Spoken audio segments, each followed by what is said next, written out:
विश्रांतीची किंमत कळण्याकरता आधी कष्टाचे महत्त्व कळले पाहिजे. कारण कष्टच आपल्याला विश्रांतीची किंमत सांगते. प्रत्येक व्यक्तीमध्ये गुणवत्ता आणि कमतरता दोन्हीही असतात. फरक फक्त इतकाच आहे, जो पारखून बघतो त्याला गुणवत्ता दिसते आणि जो तपासून बघतो त्याला कमतरता दिसते. परिस्थितीच्या हातातील कठपुतळी कधीच होऊ नका, कारण तुमच्यात परिस्थिती बदलण्याची ताकद आहे. संधी आणि सूर्योदय दोन्हीत एक साम्य आहे. उशिरा जागे होणाऱ्याच्या नशिबी दोन्हीही नसतात.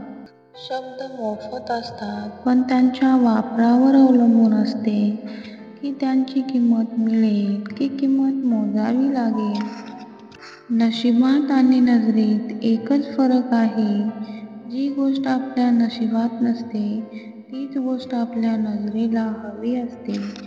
स्वतःच्या वक्तव्यात इतका सरळ व तिखटपणा ठेवा की चांगल्या लोकांना त्यांची चव आणि वाईट लोकांना त्याचा ठसका हा लागलाच पाहिजे. श्री स्वामी समर्थ.